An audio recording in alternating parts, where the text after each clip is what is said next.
The Lady of the Taj Mahal, Arjumand Banu Begum. Mumtaz Mahal, signifying dearest adornment of the castle, was the name given upon Arjumand Banu Begum, Empress of India during the Mughal dynasty. She was brought into the world in Agra, India into a group of Persian respectability, as a girl of Abdul Hassan Asaf Khan, making her a niece, and later girl-in-law, of Empress Nur Jahan, who hence turned into the spouse of the head Jahangir. Her more youthful sister Parwar Khanum wedded Sheikh Ferid, the child of Nawab Qutbuddin, the legislative leader of Badorn, who was likewise head Jahangir's cultivate sibling. As a Persian princess, she was strictly a Shia Muslim. She was hitched at 19 years old, on the 10th of May 1612, to Prince Khurram, who might later rise the peacock throne as the Mughal Emperor Shah Jahan I. In spite of the fact that pledged to Shah Jahan in 1607, she at last turned into his third spouse, in 1612, and was his top pick. She kicked the bucket in Burhanpur in the Deccan, presently in Madhya Pradesh, during the introduction of their 14th youngster, a little girl named Gauhara Begum. In 1607 AD, 1016 R, Prince Khurram, otherwise called Shah Jahan, was pledged to Arjumand Banu Begum, who was only 14 years of age at that point. She would turn into the unchallenged love of his life. They would, be that as it may, need to stand by 5 years before they were hitched in 1612 AD, 1021 R. Out on the town chose by the court celestial prophets is generally helpful for guaranteeing a cheerful marriage. After their wedding festivities, Khurram, tracking down her apparently and character choose among constantly, gave her the title, Mumtaz Mahal, Begum, chosen one of the palace. 18 R. The mediating years had seen Khurram take 2 different spouses. Apparently nonetheless, Khurram was so taken with Mumtaz, that he showed little interest in practicing his polygamous rights with the 2 prior spouses, other than obediently siring a kid with each. As per the authority court writer, Motammed Khan, as recorded in his Iqbal-Nama-e-Jahangiri, the relationship with his different spouses had just the situation with marriage. The closeness, profound fondness, consideration and favor which His Majesty had for the cradle of excellence, Mumtaz, surpassed by multiple times what he felt for some other. She was a lady with a thoughtful heart. Mumtaz Mahal had an extremely profound and adoring marriage with Shah Jahan. In any event, during her lifetime, writers would praise her excellence, beauty and empathy. Mumtaz Mahal was Shah Jahan's confided in buddy, going with him everywhere on the Mughal Empire. His trust in her was extraordinary to the point that he even gave her his royal seal, the Mu'ruza. Mumtaz was depicted as the ideal spouse without any goals to political force as opposed to her auntie, Empress Nur Jahan, the wife of 4th Emperor, Jahangir, who had used impressive impact in the past rule. She was an extraordinary effect on him, evidently regularly interceding for the benefit of poor people and penniless. Yet, she likewise delighted in watching elephant and battles performed for the court. It was very regular for ladies of honorable birth to commission engineering in the Mughal Empire. Mumtaz gave some an ideal opportunity to a riverside garden in Agra. In spite of her regular pregnancies, Mumtaz went with Shah Jahan's escort all through his prior military missions and the ensuing resistance to his dad. She was his steady friend and confided in partner, and their relationship was exceptional. To be sure, the court students of history go to unheard lengths to report the cozy and sexual relationship the couple appreciated. In their 19 years of marriage, they had 14 youngsters together, 7 of whom kicked the bucket upon entering the world or at an exceptionally youthful age. Mumtaz kicked the bucket in Burhanpur in 1631 AD, 1040 R, while bringing forth their 14th youngster. She had been going with her significant other while he was battling a mission in the Deccan Plateau. Her body was briefly covered at Burhanpur in a walled joy garden known as Zainabad, initially built by Shah Jahan's uncle Danial on the bank of the Tapti River.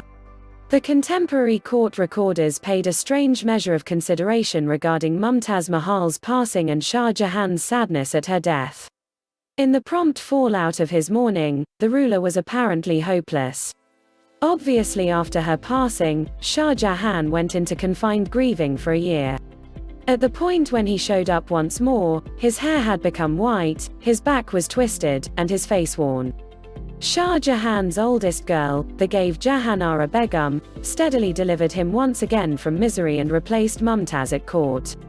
Her own fortune, esteemed at 10 million rupees, was separated by Shah Jahan between Jahanara Begum, who got half, and the remainder of her enduring kids. Burhanpur was never expected by her significant other as his better half's last resting spot. Subsequently, her body was disinterred in December 1631 and shipped in a brilliant coffin accompanied by her child Shah Shuja and the headwoman in holding up of the expired empress back to Agra. There it was entombed in a little structure on the banks of the Yamuna River. Shah Jahan remained behind in Burhanpur to close the tactical mission that had initially carried him to the area. While there, he started arranging the plan and development of an appropriate tomb and funerary nursery in Agra for his significant other. It was an errand that would require over 22 years to finish, the Taj Mahal. No cost was saved, and around then, the Mughal Empire was the most extravagant country on earth. Specialists and experts came from around the world to deal with the structure. The surfaces of the inside, and the foundation of the outside, are covered with decorative valuable and semi-valuable stones, fields of blossoms in carnelian, jade, and mother of pearl, fantastic calligraphy in dark onyx, a lot of it crafted by Venetian stoneworkers selected for the undertaking. Their relatives in neighborhoods around Agra keep up the practice of stone decorate work. Today, the Taj Mahal remains as a definitive landmark to cherish, and a tribute to her magnificence and life. At the point when Shah Jahan turned out to be sick in 1658 CE, 1067 R, Dara, Mumtaz Mahal's oldest child, accepted the part of official in his dad's stead, which quickly brought about the enmity of his siblings. After learning of his supposition of the rule, his more youthful siblings, Shuja, Viceroy of Bengal, and Murad, Viceroy of Gujarat, proclaimed their autonomy, and walked upon Agra to guarantee their wealth. Aurangzeb, the third child, and ablest and generally virile of the siblings, gone along with them and being put in boss order, assaulted Dara's military near Agra and totally crushed him.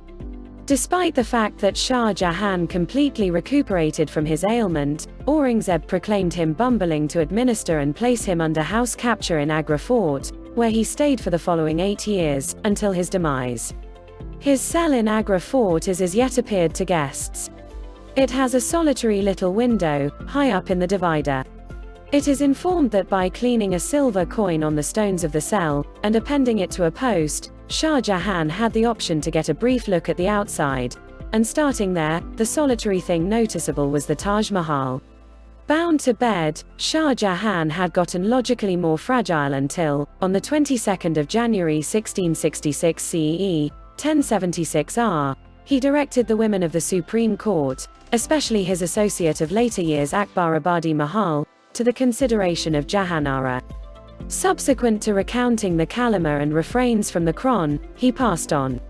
Jahanara arranged a state burial service which was to incorporate a parade with Shah Jahan's body conveyed by famous aristocrats, followed by the remarkable residents of Agra and authorities dispersing coins for poor people and destitute.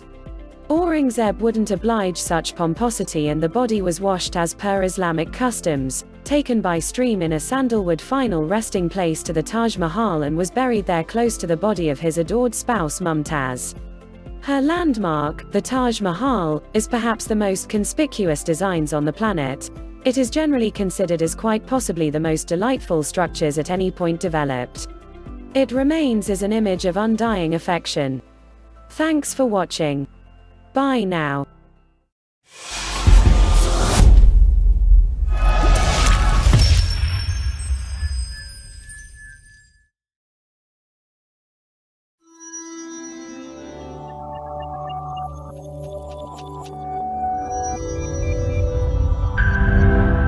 If you enjoyed this video, be sure to give it a like and subscribe to Life is Often if you haven't already. Click the bell icon to stay updated on all our latest content.